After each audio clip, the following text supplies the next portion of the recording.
to the Yarn Parlor. I'm Allison. This is Wednesday, May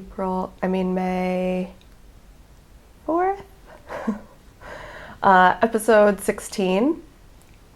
You can find me on Instagram and Ravelry as ALevit1. This is my knitting, spinning, and knitwear design podcast.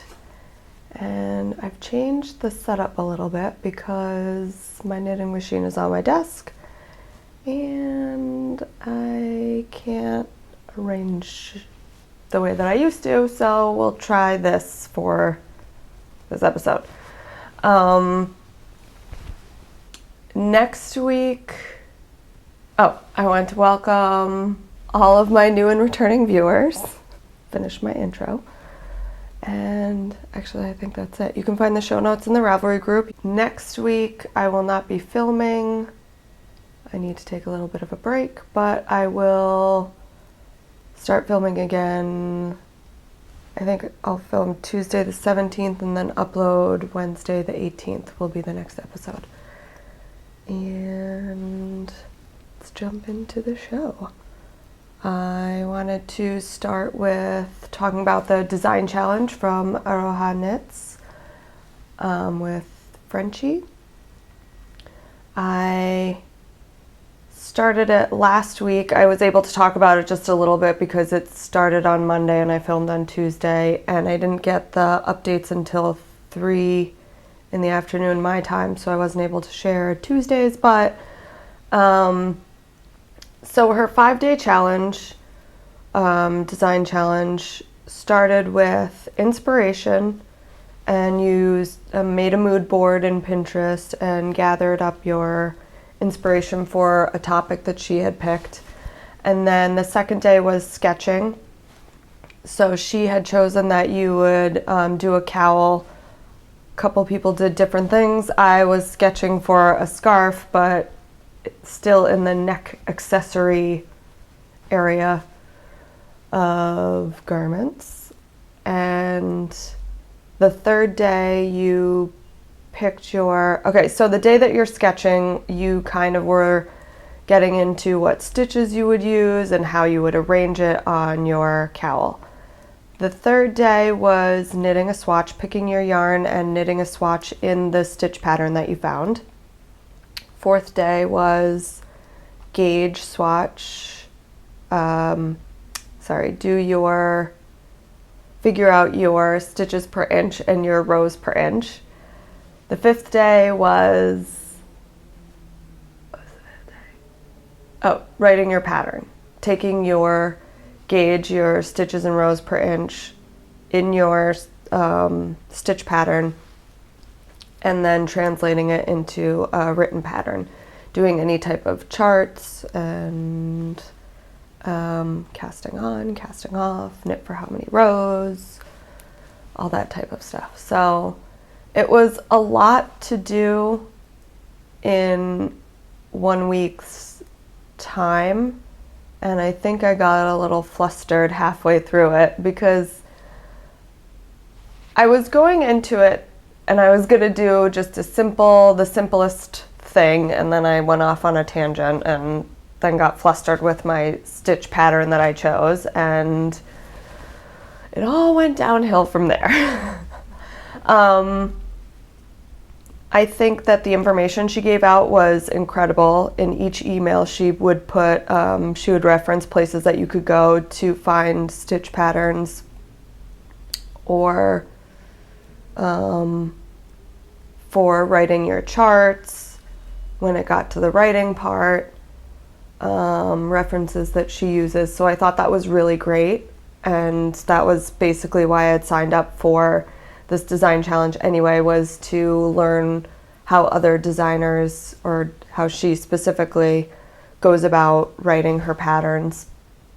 So I found that really helpful, but I think that the time frame, I just got way too flustered with being forced into this week time frame. I think if she had set it up, like, she chose your inspiration topic. It was, the theme was nature, so you had to choose between ocean or mountains or forest type of as your inspiration. So she chose your inspiration, and then she chose that you were going to design a cowl.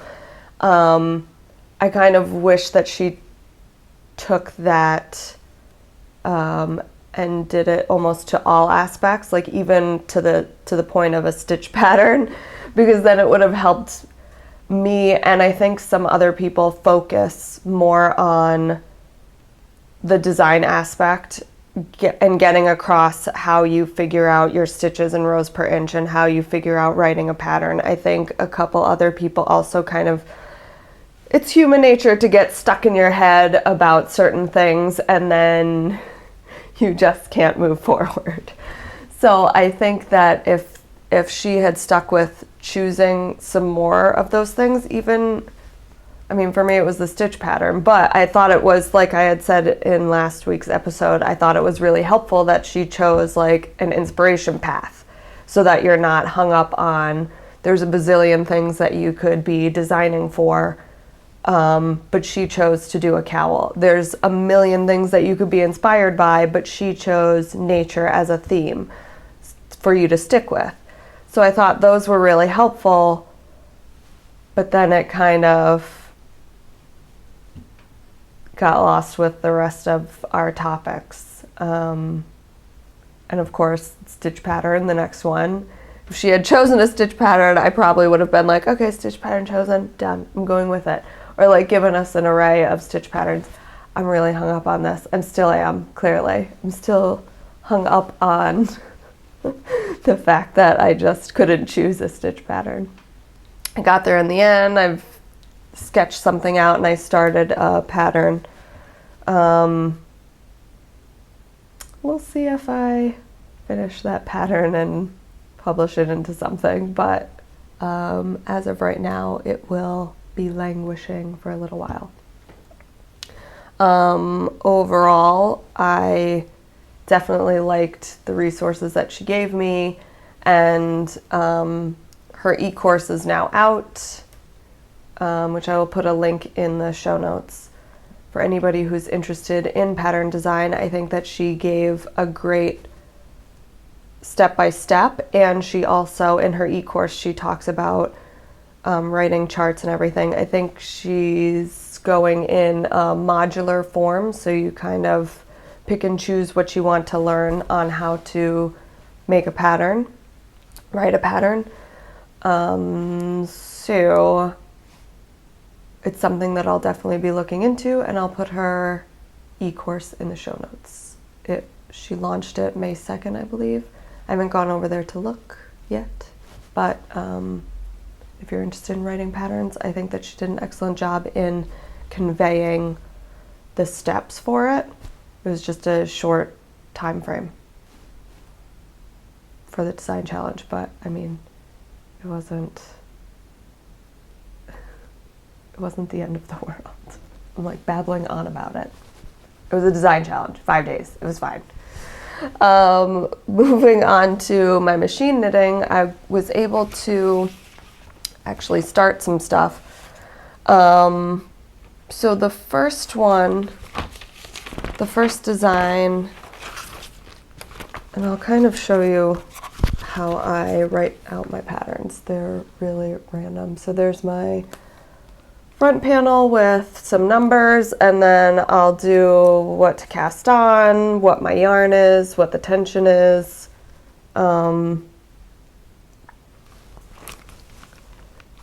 It's like chicken scratch.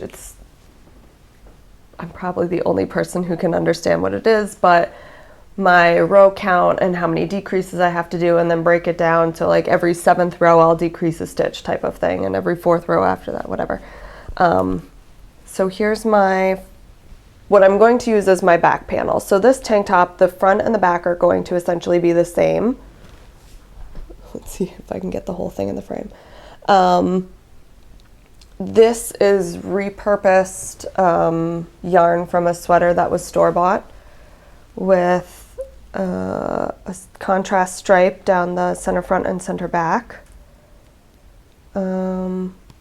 I'm doing a curved hem shape, but this is too pointy, so this is one of the things that I'm going to have to revise. I think I'm going to use this as the back panel revise the front panel, and then we'll see how it turns out. But you can see, oh, and I'm using the reverse jersey side. You can see how fine my machine can get.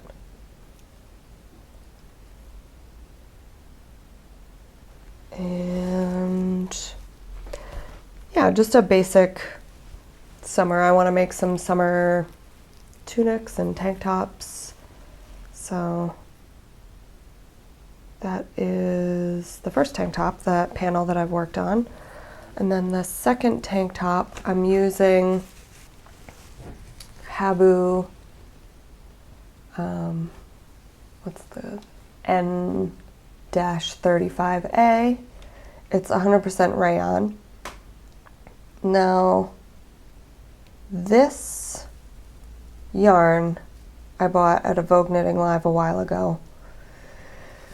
It's 85 grams, 1,140 yards. Like I said, I like their yarns because they're very interesting and weird and textured. This yarn I was about to destash, and I was like, it's so stiff and it's so fine, and I'm not sure what to even do with this. And so I knit up, of course I love a challenge. So then I knit up a swatch on my new knitting machine because I was like, it's so fine, maybe I can use my finer gauge knitting machine to make something. So that was the swatch, this swatch that I've shown you guys before. And it was still extremely stiff. And I was like, ugh, it's a lost cause. Maybe I should destash it. So I steam press blocked it, and then something extremely magical happened, and it became really drapey, really loose, and I wouldn't say it's softer by any means, but it's not stiff anymore like a board. So I was like, this is perfect for a summer top.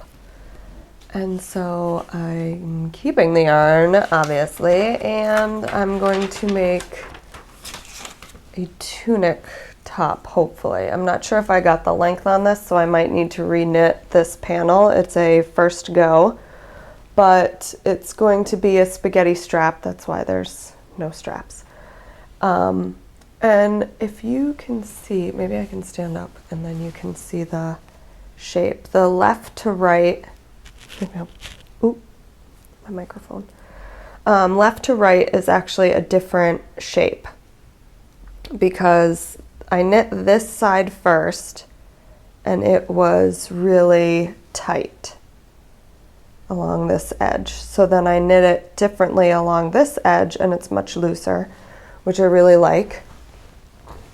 It might even be a little bit too loose, but I can always crochet along the edge to tighten it up. On a tighter edge, I can't do anything. I can't fix that.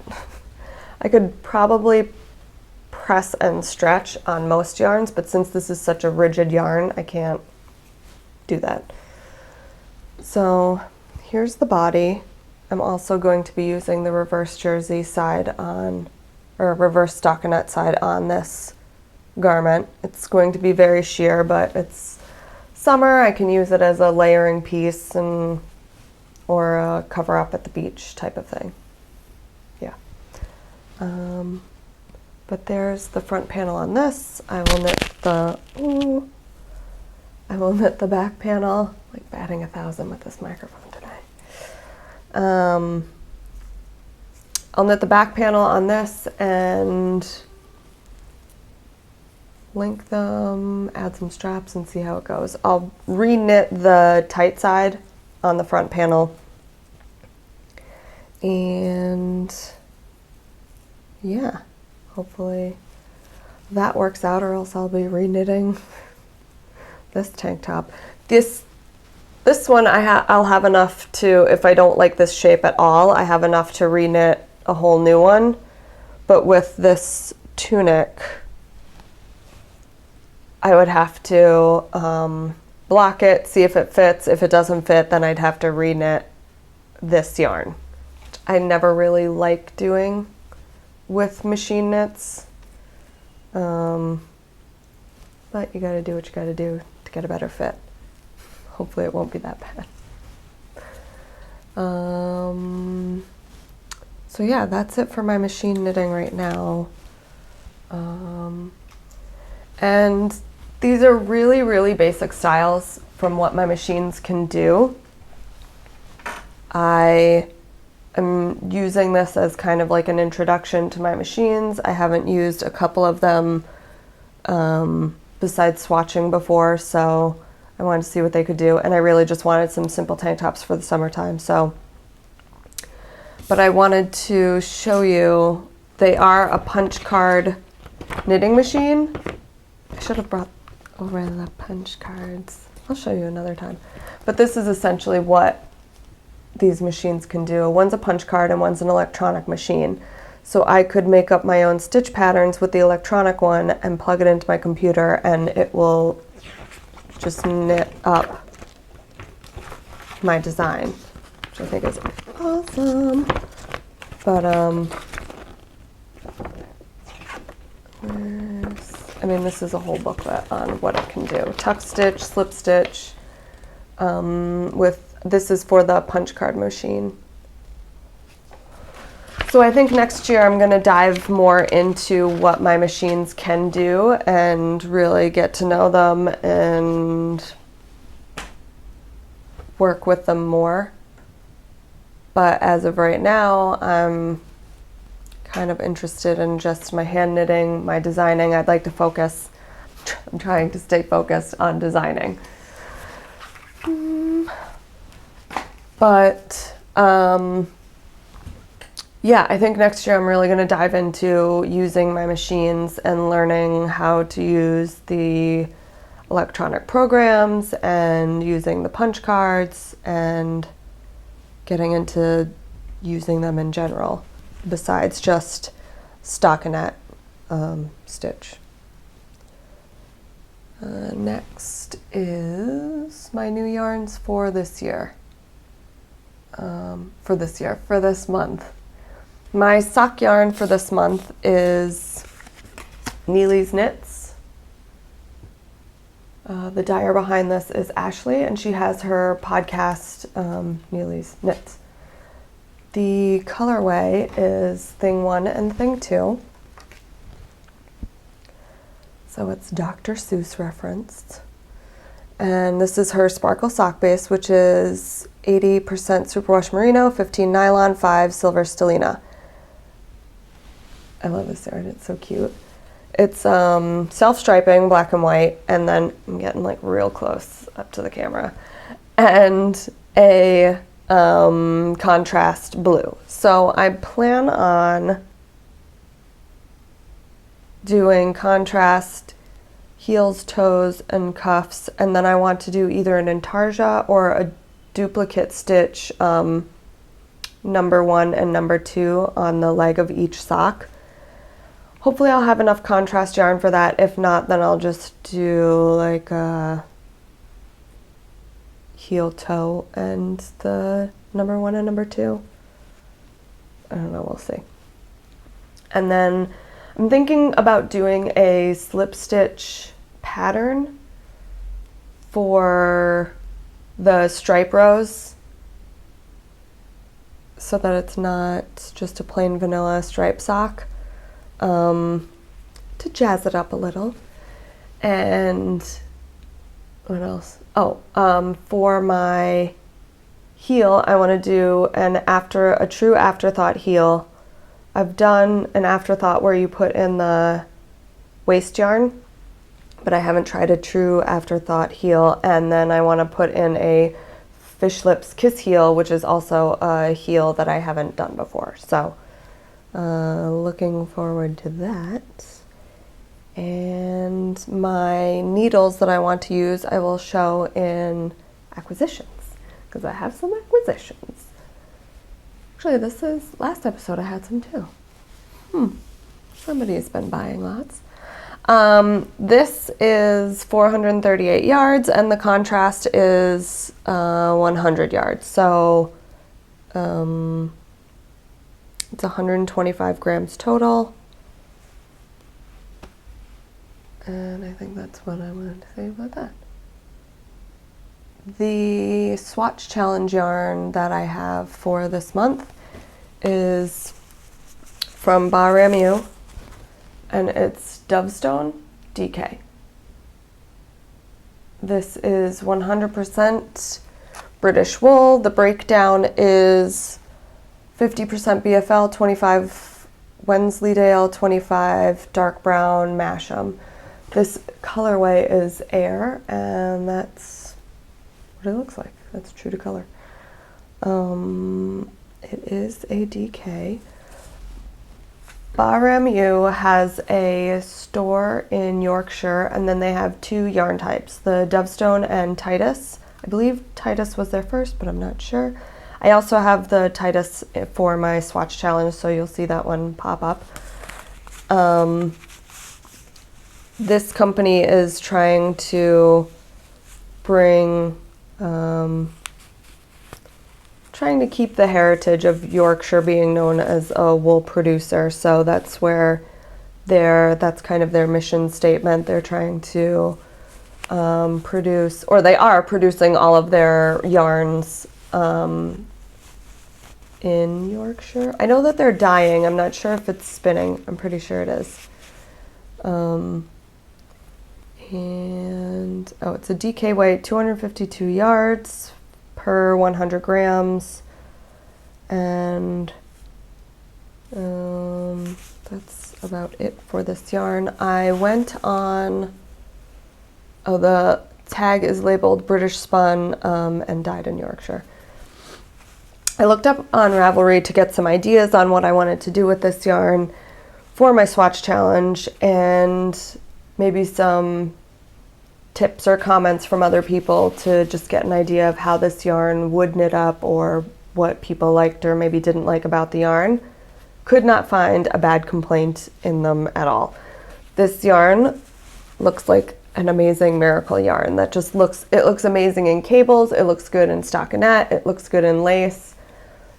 I'm really excited for this yarn. It's really nice and lofty, so it's perfect for sweaters because it'll keep you very warm.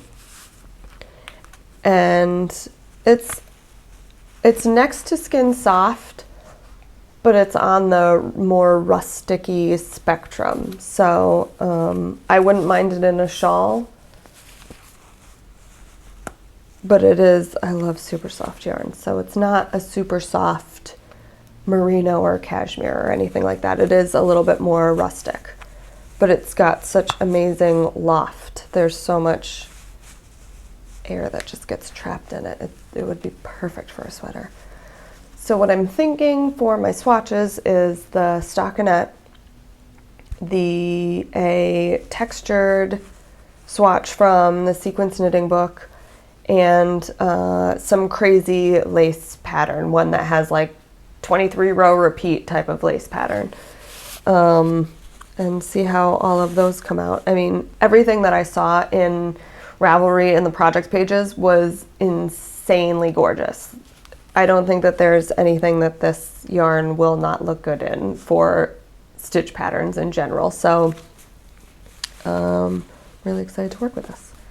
So those are my two May challenge yarns that I'll be working with.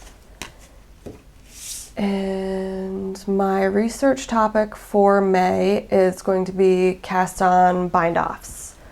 It's a little bit of a selfish topic just because I want to learn more for designing with. Right now I mostly use just a long tail cast on and a plain bind off. I don't know, just the average bind off.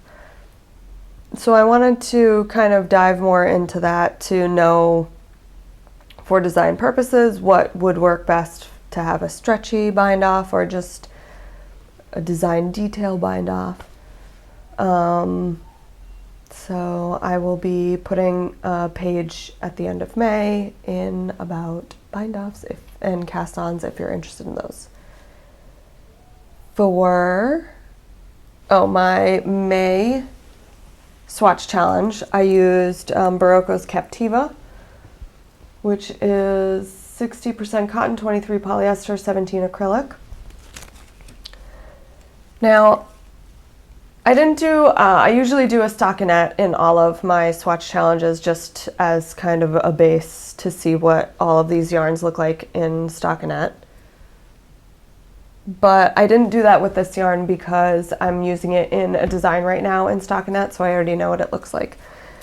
So I was thinking it would look amazing in a textured pattern because it is, here's the rest of what I had left. It is it has that shine to it. So I wanted to do a textured stitch to really make that shine noticeable. And I chose a pattern at first from my sequence knitting book, which I just love. I say it like every episode. But the textured pattern was a little bit too complex, and with the stiffness of this yarn, it didn't look good. You lost the textured look or the patterned look of the textured look of the pattern. So jumbly. I think I'm trying to rush through this episode. Bear with me. So I ripped out that swatch because I didn't like it. Well, I made it like 1.5 inches anyway. It's not like I knit the whole swatch and was like, man, it looks terrible. And I did a basket weave. Yes. Like all over the place. Yeah, I did a basket weave pattern. And it looks nice. You can see how it gets kind of messy looking. Some of the stitches look a little bit longer. Because of the stiffness, it was just a little bit harder to use. Oh, I didn't block these. Maybe that's why it still looks a little messy. Maybe they'll get a little bit more uniformed after blocking.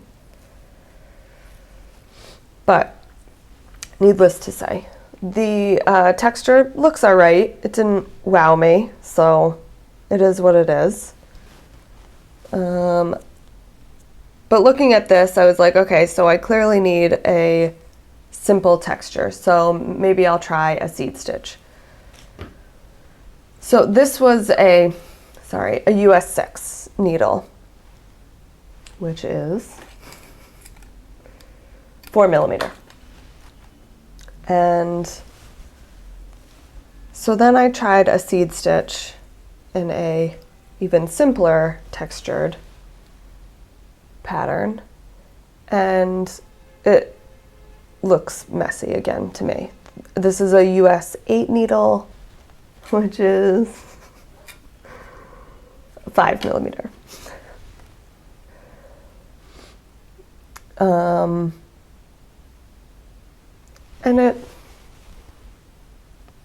it got me thinking that I want to go way tighter, and that with the stiffness of this yarn, I'm thinking maybe more of a structured garment would be fun. So I was like, well, even if I tighten the tension on this, it'll still have some sort of stretch to it. So then I was looking into doing the linen stitch. Here is my linen stitch swatch. I should have made it bigger. This got me super excited. It hardly has any stretch. It'll be great for, I'm thinking, more of a structured blazer, sweater type of garment. I'm really excited about this. I love this process too, because it was just kind of this chain of, well, I like the seed stitch texture, but I don't really want it to have the stretch, so then let's try the linen, which has more of a woven look on the right side, And then it does have this seed stitch kind of look on the back side. So I really like both sides of this to work with. And I like that it's going to add body and structure and a little bit of shine. It could be a really nice springtime blazer sweater. I love blazer sweaters because they look refined, but you still get that stretch to make it comfortable. I'm not a huge fan of woven fabrics. I get really restricted feeling, like I can't move my arms. Or I could just ramble about woven fabrics. But I think next spring you'll definitely see a structured blazer from me. The reason I'm using this in the swatch challenge is because I've bought a lot of this yarn. And then once I bought it, I was like, I don't really know what to do with it. So throw it into the swatch challenge and I'm sure I'll think of something. And I definitely did. I really like this pattern, and I can totally see myself designing around some structured items around this stitch. So mission accomplished. And that was my swatch challenge for April. Moving on to whips. So because I was doing my machine knitting and figuring out writing the patterns for it and knitting those panels, I only got to one hand knitting project, which is my fringed shawl from Stephen West being housed in my Fat Squirrel library card bag. I need to find out where she gets her tags done because they're really nice tags. And here is the shawl.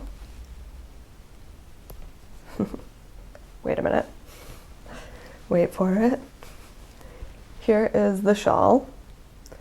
And it's massive and I love it. And I've gotten to my colors. So here is a stripe of where am I? Okay, here's the stripe of the dark green, and then it goes into the lighter green. Then I'll have another stripe of the dark green, and then the dark green will only really pop up in the fringe part of the shawl. I love this thing. It's so huge. It's going to be amazing and squishy and soft. I think it's for a DK, but I'm using mostly worsted. I do have one DK. I'm knitting these on my Hiya Sharp interchangeables. It's the US 8 5mm. The yarns I'm using are Hedgehog Fibers Genie. I have 2 skeins of this. This is the Merino Singles, which is 100% superwash merino for 100 grams. My greens that I decided to use are Diamond Luxury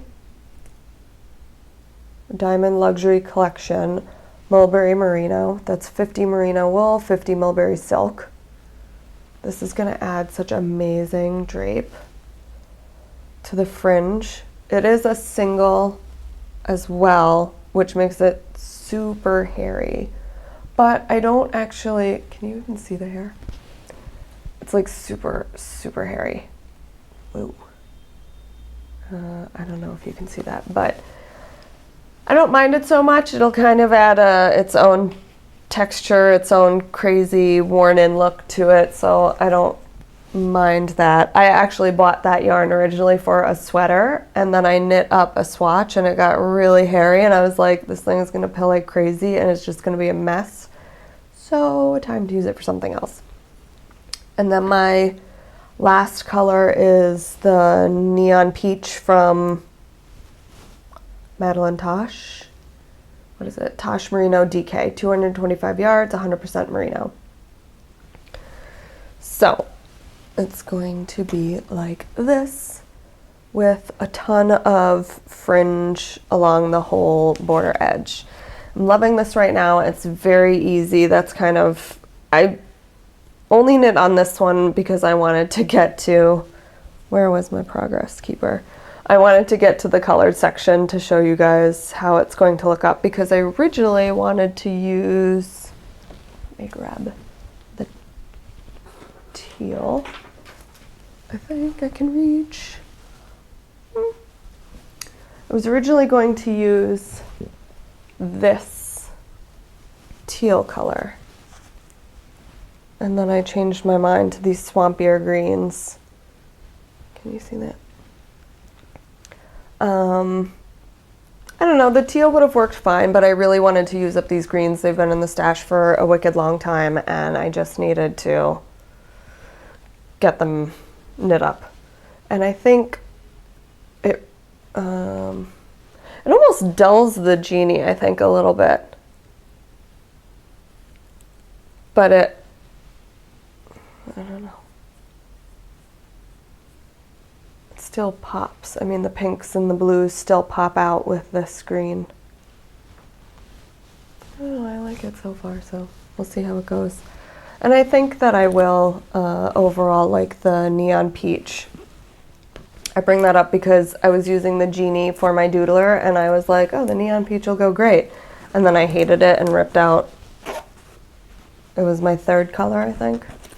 And I ripped out the neon peach and couldn't find a yarn to work with it. But I think this will be great. I think these colors will be fine. I'm gonna go ahead with it and we'll see how it goes. Otherwise, it'll be a gift. But I think it's just gonna be so cozy for the winter time. Just this massive worsted weight shawl with tons of fringe. Very excited about that. So, moving on to acquisitions, I bought some signature needles because I had to. No, I didn't have to. I don't think anybody needs to buy signature needles. So the funny story behind this is, a couple episodes ago, I was talking about a lot of different needles that I was using, and I was putting them in my show notes, just as, well, like you do. You add those things to your show notes. In case people were looking for different needles to try, I just put them in there. And I thought that, I've heard people talk about signature needles, and I thought that they were like a Knit Picks brand of needles. Knit Picks happened to be one of the needles I was talking about. So while I was on their website getting the link for my show notes, I was like, oh, let me just look into these signature needles. Couldn't find them. So I had to Google it, of course. And I find that signature needles are so flippin' expensive. I was flabbergasted. So what did I do? I complained to my husband about the price of these needles and then proceeded to buy 3 of them. Like you do. Because why not? Because I had to have them. They are expensive needles and I had to have them. I'm not sure if I would buy a full set of these unless they're like the most amazing needles in the whole world, but I now have a couple to try and we'll see. So they come in these really fancy packages. And I bought a set of, oh, and they give you the instructions on how to open them. These are the 6s maybe? No, these are 4s, 3.5 millimeter, with a 40-inch cord. So each color, I also bought 6s. So each color represents a needle size. So the 6s are greens, the 4s are purple. I bought them, you can choose between 3 different tips, and I bought the stiletto tips because I like really sharp needles. For all of the needles that I bought from them, I bought the stiletto. Now, the thing with these super fancy needles is that you also have to buy the cord. It's not an interchangeable cord. You can only use that cord for that size needle. So the 40-inch cord that I bought for my 4s cannot be used for my size 6 tips. I have to buy the size 6 cord. Okay, fine. Which I did. and we'll see how that works out. I think it's more for the join than anything else. Because the joints match the circumference of the needle specifically. So you can see that there's a bit of a size difference between the 4 and the 6. Oh.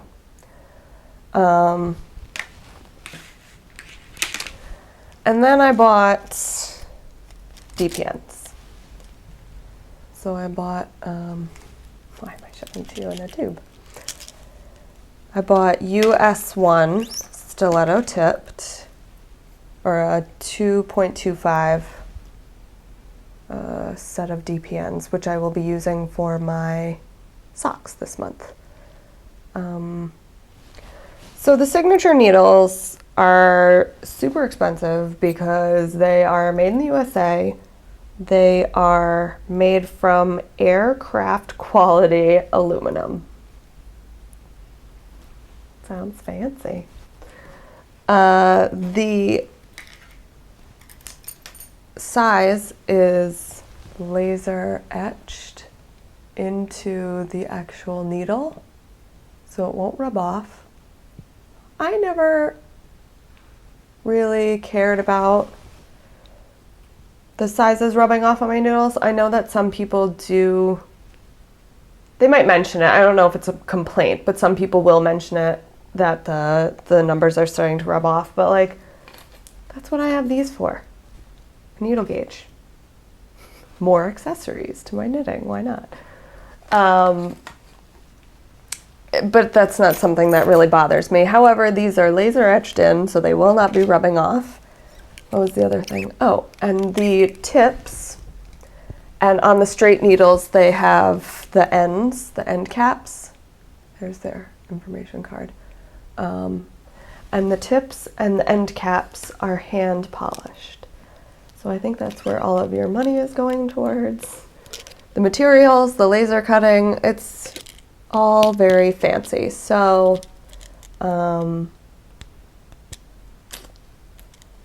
like I said, if they're the best needles in the whole world, I might buy more, but as of right now, these are probably the only signature needles that I will ever be buying because there was a huge sticker shock on there for me, but I had to have them. A little splurge once in a while. I think I'm saving on so much yarn that I'm allowed a treat every now and again. So that was one thing that came in. And then, so I bought some Targhee. And the first place I bought from was Three Waters Farm. And here is, I've already started spinning this, so you guys get to see it all shredded up. I probably should try and do this a little bit better. There is one color repeat. So it's got these blues and teals and this like mossy yellowy green and a brown tan, like a reddish brown, and this taupey color. This is 100% Targhee from Three Waters Farm, bought from their Etsy shop.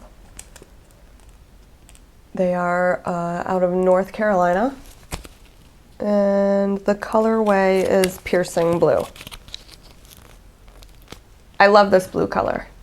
This is the reason why I bought this, is because of this blue. All the other colors, meh. This blue is gorgeous.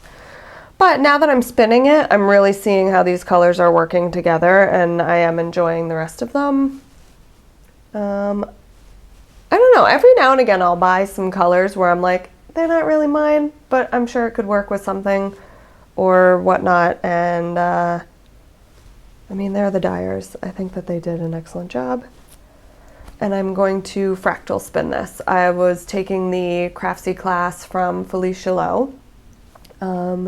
Jennifer from Blaine Fleece and Fiber had mentioned that I might enjoy that class because I love all Craftsy classes, but it's Dyeing with color? No, spinning with dyed fiber. What's wrong with me?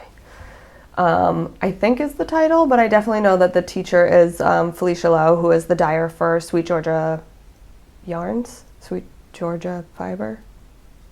Maybe it's just Sweet Georgia. But the bonus feature in there is for fractal spinning, and so I think this is fractal spun,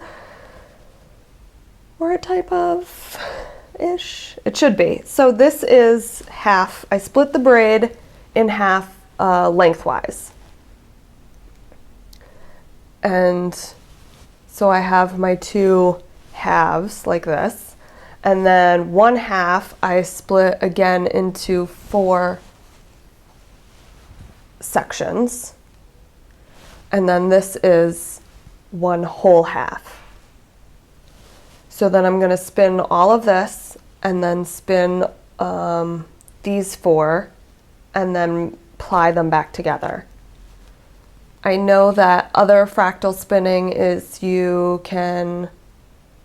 it's basically just having everything. So if I took this half and then the other half, and then took that half and split it into 2, and then one of those halves I split into 4, and then 3-plied it. I think that's technically a true fractal spun. I don't know what true fractal spun is. I'm just making this up now. I'm going to stop talking about it. But anyway, what I was learning from Felicia Lowe is that I will get this cool kind of stripy effect when these, like at some point this blue will match up with this blue, so I'll get like the true blue stripe. And then also, because this is such a longer section of not a longer section, they're all the same length of blue, but this has more fiber in it, so it will be, when it's spun up, it will turn into a longer section of blue than this thinner section of blue. So in this thicker section of blue, I will get almost all of these colors. But at one point, it will stripe with making a stripe of true blue, and then a stripe of these two together, and then a stripe of this together. Anyway, it's supposed to create this really cool stripy effect when you actually knit with your fractal spun fiber. So I thought that that would be an interesting technique to try. The other braid that I got from Three Waters Farm is this one, which is called Brown Eyed Girl. It's a merino and a tussa silk. When I order from the States, I try not to order just like one thing, because this braid, the shipping costs for 2 is the same as 1, and the shipping cost for 1 is basically the same price as the braid. So I'm like, what's the point? Anyway, I had this in my cart as something that I wanted to, or in my favorites, so I was like, I'll just throw in a second braid. Or this will be my second braid, I should say. This is merino, 80 merino, 20 tussa silk. And it's got these beautiful mint splashes of mint green. Is that coming up? I think so. And then reds and browns, brick red, and then some taupey colors in there. So I love that mint green. Again, some of these colors aren't necessarily, I don't like brown. So why pick the one called Brown Eyed Girl? Because of the mint green. I thought that that was an awesome color, and I really like those. They look good together, and sometimes you have to work with things that aren't your color to see where they could fit in. Yeah, that's my story, and I'm sticking to it. So those are my 2 from Three Waters Farm, and then I was on a huge Targhee kick, a huge. I still have one more package of it coming. But the second one that I ordered was from Bon Fiber, and that's out of Missouri. The dyer is Bonnie. It's another Etsy shop. There's her card. This one is 6 ounces of red clover is the colorway. I love her colors. They're really, really pretty, very springy. And I really liked the purpose of ordering from her, besides the fact that it was Targhee and beautiful colors, was that her braids are like 6 ounces instead of 4. And I've been getting more interested in buying larger quantities to spin instead of the like 2 ounce. I'm sure I'll still order a sampler. Like, that's fine if I want to try out a new fiber. Well, if I want to try out a new fiber, I'll just buy like a pound of it, like this Targhee. But like a luxury sampler in 2 ounce forms and whatnot, I would buy that to try it. But when it comes to like a color or quantities, I'm trying to aim more for shawl quantities. So anyway, needless to say, that was a weird rant. Her braids are larger, so I liked that.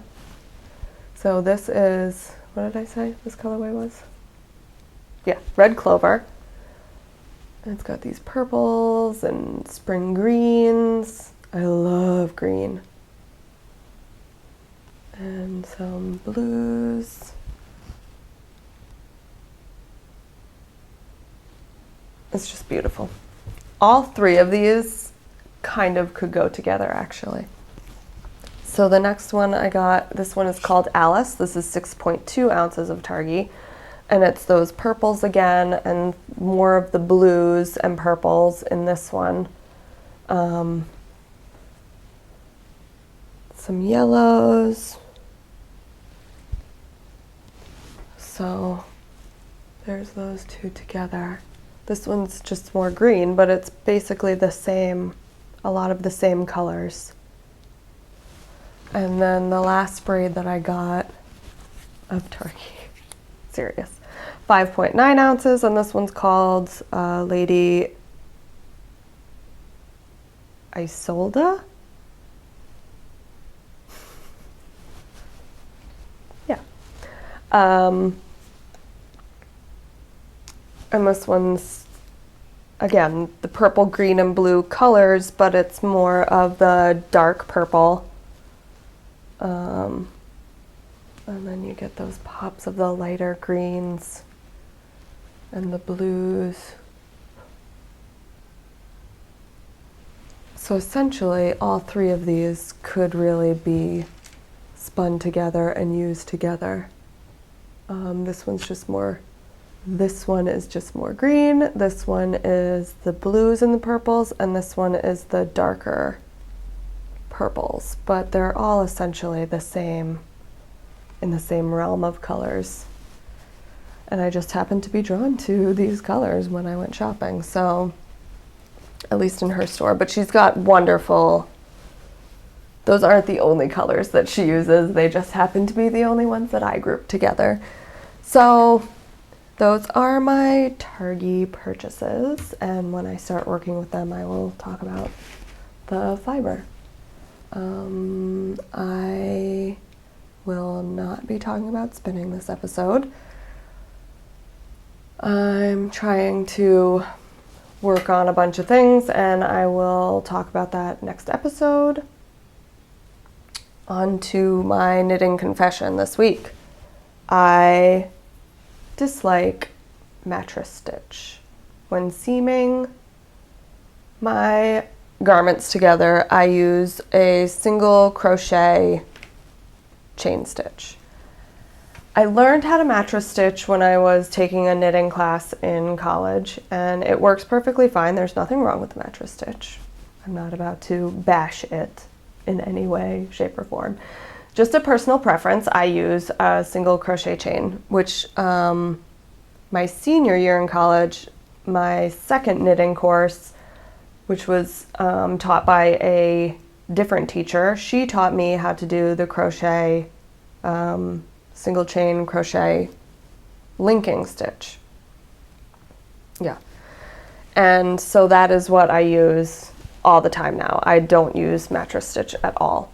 So here's a sweater that I'm planning to rip out, but I happen to have for a good reference to my single crochet. So this is what it looks like. I hope you can see it there. I use 1 stitch seam allowance, so 1 stitch from this side, 1 stitch from this side, put them together, and then every row is matched up into a crochet chain. So it allows for a nice stretch. Again, mattress stitch does all of these things, but I just don't like doing it. This is a form, the crochet chain is the form of a store-bought sweater, which I kind of like that aspect as well. It's more of an industry done seaming, I should say. So yeah, that's my confession for this week, is that I use a single crochet chain instead of a mattress stitch to seam my garments.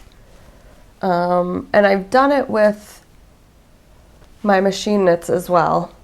Obviously, I just said I used it for all of them, but I did it every other row because I would have gone blind trying to do it every row with those tiny stitches.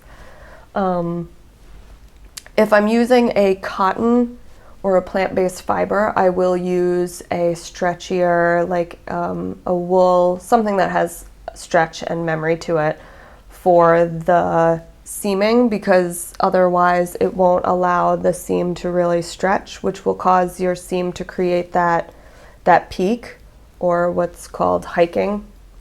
If you haven't seen it before, it will block your seam from having any kind of, how can I show this? Any kind of stretch. So this seam does have stretch, but what will happen is it will start to cause your garment to hike on the side. It will create, on the side seam, it will create a little peak at the bottom. It will go and pull up like this, which causes a malfunction, which causes a, I mean, it doesn't have any stretch, and your garment should be straight at the bottom. It's just the rules. Those are the rules to how a garment should be constructed. No, it just doesn't look nice, and it blocks the stretch. So using a yarn with memory, even if the body of my garment is a cotton or a viscose, bamboo, something like that. This rayon yarn is super stiff. It's kind of like a linen, and so I will be using a wool yarn, black yarn, for seaming purposes, because this will have absolutely no stretch. I mean, this hardly has any stretch in the length anyway, but you don't want to get that peak at your seam, at the bottom of your seam. So that's my confession this week, and that's the end of the episode. I will see you on the 18th for my next episode. Thank you so much for watching and sticking around, and yeah, I'll see you next time. Bye.